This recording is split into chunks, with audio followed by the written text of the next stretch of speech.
Sa ating pong Sunday School lesson. At ngayon pong, bagamat narinig natin last Sunday na mayroon po tayong bagong series of lesson. Ngayon pong Sunday School time po natin, pero ang ating pong mahal na pastor ang magtuturo po sa atin about sa series of lesson natin pagdating sa giving. Kaya ngayon po ang ating pong mahal na pastor ay nasa sa Labuan, Tarlac, dahil ngayon po ang kanilang 13th anniversary at siya po ang magsasalita doon ngayong umaga, pero mamayang hapon kasama po natin siya. Kaya let's continue to pray that God will give him the physical strength and the good throat condition. And mamayang hapon, babalik rin po sila dito para siya po ay ang magsasalita po sa atin, and also para makaabot din siya sa mga presentations sa meron po tayo. Alright? Okay, so let's open our Bibles in the book of Matthew.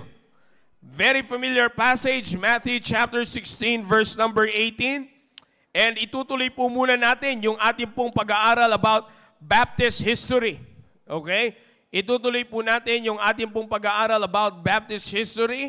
At tayo po ay nag-aaral about the pre-Reformation reformers. At mamaya, bibigyan lang po natin ng onting balik-tanaw bago po natin tapusin itong mga pre-Reformation. Ngayon po natin tatapusin yung pre-Reformation reformers. Meron na lang tayo natitirang dalawang personality na ating pong pag-aaralan regarding this topic. And then, mag-move on tayo to another topic ng ating pong Baptist history lesson. Alright? Matthew chapter 16, verse number 18. I believe everyone's ready. Amen. Alright, sabi mo ng Bible, and I say also unto thee that thou art Peter, and upon this rock I will build my church, and the gates of hell shall not prevail against it. Alright, tayo po ay manalangin. Let's pray. Dakilang Diyos sa mga pangyarihan sa lahat, maraming salamat muli, Panginoon, sa oras mo na ito. Biniyayaan niyo po kami ng pagkakataon na patuloy po kaming lumago as a Christian, O God. At hinihiling ko po, Panginoon, sa pag-aaral po namin ng Sunday School lesson, please continue to lead me, O God. And ganun din po, Panginoon, ang bawat sa puso namin na ibigay niyo po ng tamang attitude para na sa ganun ay patuloy po naming maintindihan, Panginoon, ang mga details po na ito, so that we will continually be more steadfast on our faith, O God. Once again, O God, maraming salamat po, Panginoon, sa oras po na ipinagkaloob niyo po sa amin. Gabayan niyo po kami, Panginoon, sa oras po na ito. At lahat po ng pabulit pasalamat ay binabalik ko po sa inyo. Ito po ang aming samot dalangin sa pangalan ni Jesus. Amen. Alright, please be seated. Now, katulad po ng atin pong pinag-aralan, muli ay gusto ko lamang pong balikan. Ano po? Muli ay gusto ko lamang pong balikan kung bakit po natin pinag-aaralan or bakit po tayo nandito sa topic ng pre-Reformation reformers. Alright? Ito po ay sa kadahilanan, mga kapatid. Ano po? Ito po ay sa kadahilanan, mga kapatid, na ito pong Reformation stage po na ito. In fact, wala pa to sa main Reformation stage. Ano po? So, nandoon pa lamang po ito sa pagkakataon na kung saan papasok pa lang sa mismong Reformation era. Pero habang wala pa doon, mga kapatid, ay meron na pong mga personalities na nag-i-exist, na ito pong mga personality, kaya po nadamay po sila sa pag-aaral natin ng Baptist history, so that makita po natin dito ang reality. I hope everyone's listening. Alright, para po sa mga kadarating lamang, let the ushers lead you kung saan kayo dapat umupo so that meron kayong maayos sa pakikinig. Alright? So again, katulad po na sinasabi ko, dito po sa stage po na ito, mga kapatid, ito po kaya po natin sila pinag-uusapan because makikita po natin ang reality, mga kapatid, na yung mga lumalabas po actually ngayon na nakikita natin ng mga Christian groups as well, so-called Christian groups as well, ay they cannot deny the truth that as far as the historical fact is concerned or the historical facts is concerned, makikita po natin dito, mga kapatid, na lahat din po sila ay kumuha lamang at sila lamang po lahat ay umugat mula lamang po yan mismo sa pinanghahawakan at pinaninindigang pananampalataya ng mga Baptist people that existed before we existed in this world. You see? Maganda po na makita po natin yan. It's because, alam niyo po minsan, makikita po natin, tingnan niyo po mga kapatid, ang galing ng Panginoon. Bagamat alam natin na iba yung pananampalataya nila. Alright? Pananampalataya na marami po nakapaligid sa atin. They have their, I'm not talking about the Catholic itself, mga kapatid, no? I'm not trying to attack them, but iba po yung pag-aaral natin dyan. At alam naman po natin na nakikita natin sa historical facts, sa pag-aaral po natin, na yan pong dalawa lamang ang talagang matagal na nag-i-exist. It's the Baptists and the Catholics. At pinakita ko po sa inyo from the last time kung kailan lamang po yan sila sumanga. Pero anyways, again, katulad po na sinasabi ko, yung binabanggit ko po kanina, makikita po natin na kung titingnan natin, ay minsan sabi ko nga po sa inyo, bagamat they are not of the same faith as we have right now, pero makikita natin mga kapatid sa kanila na talagang, alam niyo po, yung chance, what we should see from them is the chance na gusto silang abutin ng Panginoon. You see, even though they are blinded and being deceived by the world of a different faith, pero mga kapatid, having the seed in them, ay madali pa rin, meron pa rin tayong masasabing chance that they will be able to get back on the right track. You see? Kaya ang galing ng Panginoon, mga kapatid, kasi maaaring isipin natin, bakit kaya pinahintulutan pala? Ba't pinabayaan ng Panginoon na mangyari itong mga ito? Kasi kung hindi nangyari itong mga ito, marami sigurong nasa tamang landas. Ika nga. You see? Pero mga kapatid, hindi po yan, alam ng Diyos na mangyayari lahat po ito. Pero mga kapatid, katulad nga po sinabi ko last time, alam niyo po, may mga pinapahintulutang pangyayari ang Panginoon para mas ma-realize pa natin at mas makita natin ang katotohanan na ibinapaabot niya po sa atin. You see? Now, hindi po ako mag-i-dwell masyado dyan. Kaya ko lamang po sinasabi yan. Because makikita natin sa pag-aaral po natin na ito pong mga ito na lumabas po during this time, going back to our topic, before the Reformation stage, ay ito pong mga pre-Reformation reformers, sila po ay lumabas because of the reason na meron silang baguhin, not primarily to be in the Baptist faith. Pero ginamit ang Baptist faith para maipakita sa kanila na yung kinabibilangan nilang church state, which is the Catholic Church, ay maraming mali sa katuruan. Okay? Kaya ako po sinasabi yan sa inyo. Now again, this is not to attack them, but to give you the truth. Ang pinag-uusapan natin dito is the details. They are pre-Reformation reformers. They are reformers not of the faith ng Panginoong Jesucristo. But they are called reformers because they want to reform the Catholic system. Okay? Again, kailan sila namulat at ano ang tumulak sa kanila to be a reformer? It's the Baptist faith. You see that? Akalain niyo po yan mga kapatid. Kaya nga sabi ko po sa inyo, kaya sila nadadaanan natin sila sa ating pong pag-aaral, it's because makikita natin, sabi ko sa inyo last time, mapag-uusapan din natin yung the Reformers and the Baptists. Pag-uusapan naman natin din yung kaibahan nila. Binibigay ko lamang po sa inyo ngayon kung sino sila. Okay? So the last time na nag-aral po tayo mga kapatid, ang mga napag-usapan na po natin ay balikan nyo na lamang po yan sa YouTube. Bibigyan ko lamang po kayo ng brief background po from them. Ay nauna po pinag-aralan natin si Arnold of Brescia, Italy. And ito po ay si Arnold of Brescia ng Italy. Siya po ay laging nabibilang. Ito po katulad na sinabi ko po sa inyo kanina, he is a pre-Reformation reformer, pero siya po ay kinikilala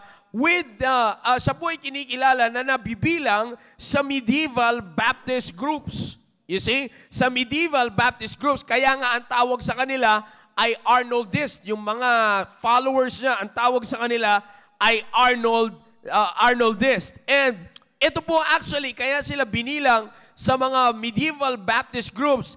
It's because of the reason na ito pong mga Arnoldist, mga kapatid, ay sila po ay nag-join in general sa Catharist movement. You see, binanggit ko po sa inyo yan, yung mga Catharists, it means the Puritans, they are the medieval Baptist people. Now, ito pong mga tao po na ito, ay tinawag silang separatists as well. At kaya po sila nag-join doon mga kapatid. It's because of the reason that they want to reform the Catholic system. Not primarily to become or to be one with the Baptist faith. So again, sino po yung unang pre-Reformation reformer? Arnold of Brescia. And siya po ay taga-Italy, and ang kanyang mga followers ay ang kinikilalang Arnoldist. And the second na pinag-usapan po natin ay si John Wycliffe. Okay? Very familiar na po ito. Si John Wycliffe naman po ay from England. Okay? John Wycliffe is from England. At kinilala si Wycliffe, mga kapatid, as the morning star of the Reformation. Okay? He is known as the morning star of the Reformation. It's because, mga kapatid, isa sa pinakamatinding pagkakakilanlan kay John Wycliffe na aking ko pong binanggit sa inyo last time is that yung kanyang translation of the Bible into English. Okay? Translation of the Bible into English. At what prompted him to translate the Bible into English, it's because of the reason na gusto niya, mga kapatid, or naniniwala siya that the scriptures also should be read by the people. Okay? At hindi lamang po para sa mga namumuno ng simbahan. May karapatan din pong basahin. Like for example, sa atin po dito, ay ang ating pong laging naririnig natin ito sa ating mahal na pastor, ang encouragement sa atin ng ating mahal na pastor, ay magkaroon tayo lahat ng sarili-sarili nating Bible. You see, it's because we are encouraged to read as well the Bible. And yan po yung paniniwala na meron si John Wycliffe. Kaya nga po, he translated the Bible into English. And he also strongly believed in the authority of the scriptures. And nagkaroon po ng followers. Ito si John Wycliffe na kinikilala nating mga Lollards. Alright? They are known as the Lollards. Ano po ibig sabihin ng Lollards? The poor preachers. Kasi po in-encourage ni John Wycliffe na ito pong mga followers po niya ay mamuhay na hindi sa marangiyang pamumuhay. You see, kaya nga po kinilala niya as the poor preachers, tinawag sila as the poor preachers kasi mas marami pong, dahil siya po ay nagpakita na siya po ay namuhay ng, sa mababang uri ng pamumuhay, kaya nga ibig ko sabihin, sila po ay namuhay po doon sa bagay po, ganun po sila kinilala. Yung mga followers niya, they are the poor preachers. Yan po yung pagkakakilala sa kanila, which are known as the Lollards. And mga kapatid, actually, ito pong mga Lollards po na ito ay during the time na kung saan dumating na rin sa pagkakataon, mga kapatid, na sila po ay pinersecute. Alright? Si John Wycliffe ay pinersecute, and ganun din naman po ay pinersecute din naman itong mga poor preachers or known as the Lollards. Kaya dumating sa point na marami po sa kanila ang napunta sa Bohemia. These poor preachers, known as the poor preachers, napunta po sila sa Bohemia. At doon sa Bohemia, mga kapatid, nakapag-influence sila ng isang tao na siyang panimula ng ating pag-aaral muli ngayon, which is known as si John Huss. Okay? Eto na po ngayon si John Huss, mga kapatid. Si John Huss ay taga-Bohemia. And bagamat, mga kapatid, yung Lollards ay napunta sa Bohemia, sila rin po, mga kapatid, ay dumating sa pagkakataon, mga, by the way, yung Bohemia po, yan po yung tinatawag po natin ngayon na Czechoslovakia. Okay? So kita nyo, mga kapatid, totoong mga lugar po ito. Hindi ito gawa-gawang lugar. Totoong mga lugar po ito. So ito po si John Huss, mga kapatid. Siya po he was converted and he is actually a Catholic priest. Okay? Si John Huss po ay isang Catholic priest at siya po ay nagtuturo ng philosophy and theology doon po sa University of Prague. And na kung saan siya rin po ay isang rector. Okay? Siya po ay isang rector. Kaya nga, mga kapatid, yun ang kanyang affiliation, but yet, because of the poor preachers, ay ang nangyari po ay na-influensyahan siya nitong mga Lollards. And sinimulan niya pong i-adopt yung teaching po ni John Wycliffe. And then, from being a Catholic priest, si John Wycliffe po, he became a fiery preacher. Kalain niyo po yung conversion niya. He became a fiery preacher, and yung kanya pong mga preaching ay mabilisang kumalat sa lugar ng Rome. At nagkaroon siya ng maraming followers. Okay? Si John Huss po, yung kanyang sermons ay kumalat ng mabilisan sa lugar ng Rome. At of course, kaya ganun kabilis kumalat yan, ay kilala pong tao si John Huss. Okay? And because of that, nagkaroon siya ng maraming followers, and mismo from his pulpit, kung saan po siya nagsasalita, as a fiery preacher, malakas ang kanyang loob na atakihin mismo yung Papa. Okay? So kilala po si John Huss as one of the pre-Reformation reformers na talagang from a Catholic priest, he was converted and he attacked from his pulpit yung Pope. Not only the Pope, hindi niya lamang po inatake yung Pope ng basta-basta, kundi he referred to the Pope as the successor of Judas Iscariot. Akalain niyo po kung gaano katapang ito. You see? And mga kapatid, again, inuulit ko po sa inyo, kinilala siya as pre-Reformation reformers, pero ang kanyang seed, mga kapatid, alright? Ang kanyang seed ay nagmula saan? Sa Baptist faith. Kaya nga mga kapatid, makikita nyo yung tapang nitong pre-Reformation reformer na ito na si John Huss. And not only that he attacked the Pope and referred to him as Judas Iscariot, inatake niya rin mga kapatid yung corruption ng church state, which is of course, ating pong tinutukoy na church state po dito is none other than the Catholic Church. And also maliban dyan mga kapatid, marami siyang inatake na mga katuruan ng church state, which is the sale of indulgences, yung purgatory, inatake niya rin po yan, yung worship of the saints, and worship in Latin. Okay? Yan po, si John Huss po ang isa sa mga pinakaunang kinikilala na umatake po during this time sa mga bagay po na ito, sa mga katuruan po na ito. And sa pag-atake niya po dito, nakilala po si John Huss that he exalted the scriptures above tradition. Yan yung pong ginawa ni John Huss. He exalted scriptures above traditions, dogmas, and other church-made ordinances. Na kung saan ginawa po nitong church state, ordinances, mga karagdagan. Maliban po yan doon sa tinuturo ng Panginoon Jesucristo, yung sarili nilang gawa na ordinances. So makikita natin mga kapatid, ganyan pong ginawa niya. He exalted the scriptures. Bakit po? Kasi ano mga aasahan natin? Siya po ay nanggaling kay John Wycliffe na naniniwala rin sa authority ng scriptures. Therefore, kung yun yung naka-impluensya sa kanya, the same thing din na kanya pong ipagpapatuloy. So mga kapatid, kaya nga ang nangyari po by 1410 AD, si John Huss po was excommunicated by the Pope dahil inignore niya po yung pagbabawal sa kanya, kautusan ng Pope na pagbabawal po sa kanya to use the Wycliffe's writing. Yung mga kasulutan ni John Wycliffe kasi yun yung ginagamit niya eh. So, pinagbawalan po siya sa bagay po na yan, pero hindi niya po ito pinakinggan. You see? Hindi niya po pinakinggan and then, kaya inignore niya lamang po yun, kaya John Huss was excommunicated.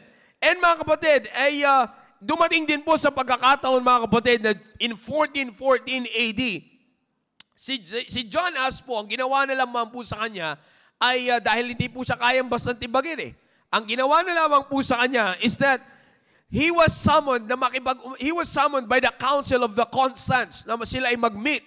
So, para siya po mga kapatid ay mabigyan ng kasiguraduhan na magkakaroon po siya ng safe passage and pinaniwalaan niya naman na yung council ay kinukonsider na magkaroon ng pagbabago sa Catholicism kaya umattend si John Huss. At sa kanyang pagdating doon sa Council of Constance, mga kapatid, at doon na po siya hinuli. Okay? Ginamit lamang po yun para siya ay mahuli kasi hindi nga po siya nagre-report eh. So para siya ay mahuli, ginamit yun, nag-arrange ng meeting, hindi man siyang kayang kuhanin by force during his preaching kasi nga sabi ko sa inyo kanina, kilalang tao si John Huss. And then, kaya ang ginawa po ay nag-set up sila, kumbaga, nilinlang nila si John Huss. Nag-set up sila ng kanilang meeting, kunwari, para pag-usapan yung maaaring maging reformation, you see, sa Catholic system. But then, pagpunta niya po doon, knowing that they will welcome the reformation, so ano po nangyari? Doon po siya hinuli, mga kapatid. And that was the time, in 1415, doon po siya, yun po yung pagkakataon na siya po ay sinunog. Okay? Si John Huss po ay sinunog. And mga kapatid, ito pong si John Huss, because of his fiery preachings and his strong attacks against the Catholic system, nagkaroon po ito siya ng mga followers. And mga kapatid, yung followers po ni John Huss can be divided sa tatlong grupo po. Meron pong tatlong grupo na na-produce si John Huss na mga tao. Okay? Meron pong unang-unang tinatawag dyan, the moderate Calixtines. Okay? Or the moderate Calixtines. Ito naman mga kapatid, itong moderate Calixtines muna ito, of course, nakita nila na si John Huss ay pinersecute. Ang ginawa naman po dito, ang ginawa nitong mga followers na ito ni John Huss, they compromise with Rome. Okay? They sought to compromise with Rome. Sino yun? Sa grupo niya, the modern Calixtines or Calixtines. So, nag-compromise sila sa Rome. Pangalawa naman na mga followers, na grupo ng kanyang mga followers, ay yung mga tinatawag na radical Taborites. Alright? Radical Taborites. Ang radical Taborites, mga kapatid, ito naman yung may paniniwala in fighting for a cause. So, kumbaga, ito yung mga brothers in arms. Ito talaga yung nakikipaglaban, nakikipagsabayan. Kumbaga, an eye for an eye. You see? So, during the persecution, sila ay pumapalag sa persecution. And then the next group, okay? The next group, yung pangatlong grupo naman mga kapatid, ay hindi na po sila pinangalanan, pero sila yung kinikilalang pinili nila to suffer for their faith. Okay? Ito na pa kumbaga yung mga gentle ones na hindi na sila lumalaban. They chose to suffer for their faith. So kung sila ay pinersecute, nagle-let go lang sila, sige, bahala kayo, gawin nyo yan kung gusto nyo gawin yan. So yan po yung tatlong grupo na produce nito ni John Huss. Merong mga nakipag-compromise, merong mga nakipaglaban, at merong pinili na lang na mag-suffer para lang sa pananampalataya. Kaya nga po during this time, bagamat may tatlong grupo po, meron po tatlong grupo, makikita po kasi natin later on, ipapakita ko rin po yan sa inyo, na dito po sa tatlong grupo na ito, dito na naman muli ay may sasanga na naman ulit na isang grupo. Pero bago tayo magpatuloy dyan mga kapatid, sa magpapatuloy mga kapatid, during 1433 AD in the history, ay nagkaroon po mga kapatid na nagkaroon ng isang compact, pagkakaroon ng isang compact mula po dito sa mga tinatawag po natin kaninang moderate Calixtines. Okay? Ano po ibig sabihin? Sila po ay kumbaga pinwersa sila actually sa compact po na ito para ma-acknowledge nila na magkaroon ng acknowledgement sa kanilang grupo. Okay? Pinilit nila mga kapatid, finorce nila na magkaroon ng compact sila ng Catholic para ma-acknowledge yung Calixtine, itong moderate Calixtine na ito, ma-acknowledge na magkaroon sila ng sarili nilang simbahan. So, ibig sabihin mga kapatid, like for example, kung halimbawa kung ako ay bahagi ng moderate Calixtines muna ito, pinili namin makipag-compromise, ang ginawa nilang taktika ay nakipag-compromise sila para paniwalain yung Catholic system na sila ay naniniwala pa rin. You see? Naniniwala pa rin sila doon sa original belief ng Catholicism. So kaya nila ginawa yan mga kapatid. It's because of the reason they want to have their own church. At nagkaroon sila ng sarili nilang simbahan, at ang tawag dito ngayon sa simbahan ng Calixtine faction po na ito, tinawag silang Bohemian Brethren. Alright? Sila po ay tinawag na Bohemian Brethren. Nililiwanag ko po, Bohemian Brethren. Baka nasa isip nyo, Bohemian... tingnan nyo, di pa ako nagtutuloy, may nagsalita na. Hindi po sila ang Bohemian Rhapsody. Sila po ay tinawag na Bohemian Brethren. Ito po mga Bohemian Brethren, ito po ay pinangalan sa kanilang simbahan. And also, ito pong Bohemian Brethren, kinilala po ito as the National Church na po ng Bohemia.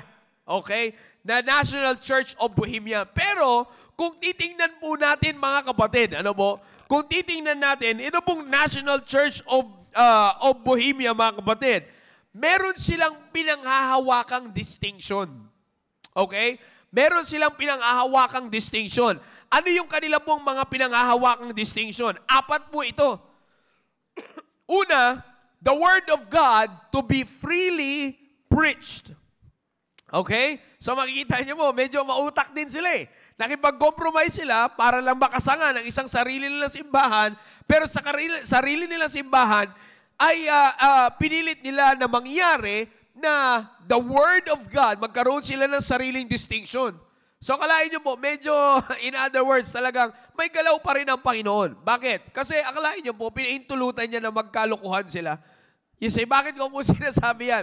Kasi itong Catholic system, ayaw nila ng Reformation, but yet, ay nagkaroon na, dumating sa pagkakataon na nagkaroon ng isang simbahan na naipag-compromise kuno sa kanila para magkaroon ng sariling simbahan at yung paniniwala, distinction itong simbahan na ito ng Bohemian Brethren, ayon pa rin sa ugat ng katuruan ng Panginoon Jesucristo. Ano po yun? Una, the Word of God to be freely preached. Okay? Second, ito po yung makikita natin dito mga kapatid, yung pagkikipag-compromise nila. Both yung elements po of the Eucharist should be administered. Okay? Of course, that's from the Catholic system. And, isa pa sa distinction na meron po sila, ito po yung priest and monks. Sila po ay hindi po nila pinaniniwalaan na ang priest and monks ay may worldly possessions. Okay? They should not hold the worldly possessions. Hindi dapat sila makitaan ng worldly possessions. And then the last, na kanila pong pinanghahawakan mga kapatid, is a strict church discipline na ma-maintain. So kung makikita nyo, ito yung sinasabi ko po sa inyo. By the way, again, let me make this clear. They are not Baptist. Okay? Nililiwanag ko lang. They are not Baptist. They are known as the Bohemian Brethren. Okay? Bohemian Brethren is the church, the National Church of Bohemia, na ang naglalaman po niyan ay yung mga moderate Calixtines, na kung saan followers ni John Huss. Okay? Na ito yung mga followers na nakipag-compromise sa Catholic para lang hindi sila patayin. Okay? So tuloy po tayo. So 4 yun. Meron sila, the Word of God will be freely preached and both elements of the Eucharist to be administered, and also ay yung priest and monks is not to hold worldly possessions, and also they maintain the strict church discipline. Yan yung kanilang mga distinction. And in 1457 AD, mga kapatid, okay, bagamat sila po ay nag-compromise, ito po nangyari sa kanila during 1457 AD.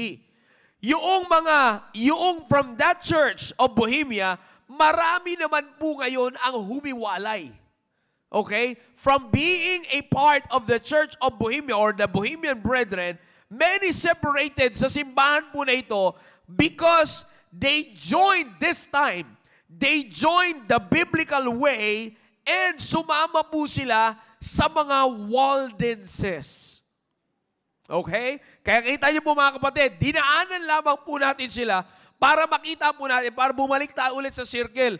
Because the last time na tayo po ay nahinto sa pag-aaral natin sa Waldenses, not nahinto, I mean, hindi na natin sila, natapos na yung kanilang time, ng kanilang popularity during their time. During this time, nag-i-exist pa rin sila, sabi ko nga po sa inyo. But this time, they are also in the Northeast Bohemia. Yung kanina binanggit ko po sa inyo, yung Czechoslovakia, ngayon sila po ay nasa Moravia. Okay? Sila po ay nasa Moravia, nasa northeast sila ng lugar ng Bohemia. Sino yun? Yung mga Waldenses. Kaya nga sabi ko po sa inyo, nandito na tayo sa Reformation stage, pero yung mga medieval Baptist groups and even coming from the post-apostolic age, nag-i-exist pa rin sila. So makikita nyo mga kapatid, buhay pa rin yung Baptist faith at this time. Kailanman hindi nawala. I'm talking about the Baptist Church. You see? In the Waldenses, in the group of the Waldenses. Kaya nga, mula dito sa Bohemian Brethren, dahil sa nakita nila na hindi pa rin, marami pa rin ang humiwalay sa kanila. Because naniniwala sila sa scriptures eh. Yan yung kung naalala niyo po mga kapatid, yung sinabi po ni Pastor Hill dito, magbasa ka lang ng King James Bible, magiging Baptist ka eh. Did you remember that? O kung marami siguro nakalimot sa inyo. Bigyan ka lang ng isang King James Bible. Kung babasahin mo ng maigi, magiging Baptist ka without even someone sharing that to you. Binanggit niya po dito yan sa pulpito po na yan. I can still remember that. Matagal na pong panahon. Okay? But again, of course, ini-encourage mo rin, baka mamaya sabihin na, ay ganun pala, yung mga tamad mag-soul winning. Mamigay na lang tayo ng Bible. Pero yun na nga po, katulad po na sinasabi ko mga kapatid. So, dumarating na po sa punto na during this time, may humiwalay na po sa kanila. At sila po ay sumama sa mga Waldenses sa northeast of Bohemia, which is known as the Moravia. Moravia. And mula po mga kapatid, mula po dito sa mga humiwalay na ito at nag-join sa Waldenses, dito po nagkaroon ng tinatawag na Moravian Church. Okay? Moravian Church. And ito actually mga church, itong Moravian Church, nagsimula sila dito sa mga humiwalay sa the brethren or our Bohemian brethren. This time naman mga kapatid, nagtayo na rin sila. Itong Moravian Church, tinawag naman po nila ang kanilang sarili na Jednota Bratrska. Medyo mahirap i-pronounce eh. Or kinikilala sila na as the Church of the Brethren. Yung kanina, Bohemian Brethren. This time naman, the Church of the Brethren. And also, tinatawag din nila ang kanilang mga sarili na Unitas Fratrum or the United Brethren.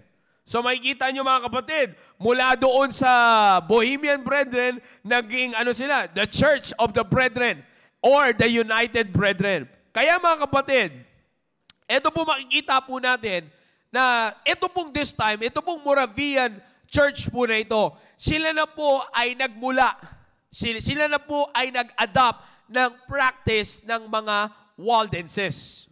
Okay? Mula doon sa simbahan po nila, from being a moderate Calixtines, this time, sila po ay kumalas para pumunta sa mga Waldenses at i-adopt yung katuruan ng Waldenses at sa kanila po nagkaroon ng seeds, yung Moravian Church, na kung saan sabi ko sa inyo, kinikilala as the Church of the Brethren or the United Brethren. Kaya nga po mga kapatid, sa simula ng Lutheran Reformation, okay? Later on, mapupuntahan po natin yan. Sa panimula ng Lutheran Reformation, yung Moravian Brethren, they had a number of 400 churches. Okay? Akalain niyo po, bago dumating pa ang Lutheran Reformation o sa panimula ng Lutheran Reformation, nagkaroon na po ng 400 churches and 175,000 members ang Moravian Brethren. Na kung saan sila na po ay hindi counted na galing sa moderate Calixtines, kundi sila na po ay galing sa mga Waldenses. You see that? So kung makikita po natin mga kapatid, this is during the pre-Reformation. Wala pa sa mismong Reformation. Okay? Kaya nga mga kapatid, sa panimula ng tinatawag nilang Reformation, hindi na wala pa rin yung Baptist Church and the Baptist faith and doctrine. Nandoon pa rin. Yung kung saan meron pa ngang itinama na grupo. Ito nga po yan, the Moravian Church. And mga kapatid, dahil sa sila po ay nagkaroon ng ganyan karami, okay? Dahil sila po ay nagkaroon ng ganyan karaming population or membership, sila naman ngayon ay sinimulan ding i-persecute ng Catholic Church. By persecution and by the persecution ay during the 30 years war, mga kapatid, lahat po sila, they were all but annihilated. Lahat po sila talagang nakasama. Itong Moravian po na ito, 400 churches, 175,000 members, they were all annihilated. But again, the remnants were scattered. Okay? Yung mga remnants po, mga kapatid, ng Moravian brethren, ay muli na naman silang nagkalat. So kung makikita nyo mga kapatid, the pattern is again going the same as what happened to the churches of the disciples. Ano po yun? during their persecution, they were scattered abroad. This time, tumagal yung panahon, akala nila wala na nag-i-exist, meron pa pala, bumalik sila, may mga taong bumalik at hinanap ulit yung mga Waldenses na nag-uugat mula sa mga disciples ng Panginoon Jesucristo, nagkaroon ng tamang katuruan, nag-produce ng 400 church, 175,000 membership, bago pa yung Reformation na tinatawag natin ng Catholic system. And yet, nakita na naman sila, parehas na naman ito sa katuruan ng Panginoong Jesucristo. They were persecuted, but again, they were scattered. Ngayon, nung sila po ay nag-scattered, meron na naman po silang nasimulan at na-impluensyahan na kung saan ipagpapatuloy na po natin sa mga susunod pa nating pag-aaral. Malapit na po tayo sa 19th century. And the 19th century, the 1900s, yan na po yung papasok sa stage po natin ngayon. You see that? Wala naman po siguro, wala pa naman siguro magtatas ng kamay dito na namuhay na kayo ng 14th century. Siguro mga 18, meron na. 1800s, mga 18, pero 19, medyo, actually, 1900s, mostly, yan na lang ang may natitira. Hindi ko lamang po alam, ha? Pero so far, yan na lang siguro may natitira pa. Pero kaya ko po sinabi yan, papalapit na po tayo ng papalapit, mga kapatid. Kaya po natin kiniita ito because tingnan niyo po, mga kapatid, they were scattered abroad.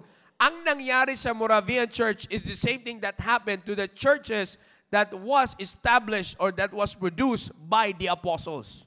Kasi nakita nyo ginagawa, pinapahintulutan ng Diyos, mangyari, pinapaniwala sila that they suppressed the Baptist faith. But the truth is, kumbaga sa kolokal na pananalita, pinapadama lang sila ng Diyos. Na hindi nila alam, ginagamit sila ng Diyos para mas lalo pang kumalat yung pananampalataya ng Panginoong Jesucristo. Iba mag-isip ang Diyos, mga kapatid. Amen! Alright. Tayo po magsitayo lahat at dyan po muna tayo puputol sa ating pong pag-aaral and then we will continue that sa mga susunod pa po natin pag-aaral. Alright? Tayo po muna ay manalangin. Dakilang Diyos sa mga pangyarihan sa lahat. Maraming salamat po muli, Panginoon, sa oras na ibinagkaloob niyo po sa amin. Thank you for guiding me, O God, in using me this morning. And also, maraming salamat din po, Panginoon, at patuloy mong pinakikita, Panginoon, ang pagpapala na meron po kami as we are continually living in this Baptist faith, O God. Once again, thank you very much for putting us in the right faith. All the glory belongs to you only, O God. In Jesus' name we pray. Amen. All right, remain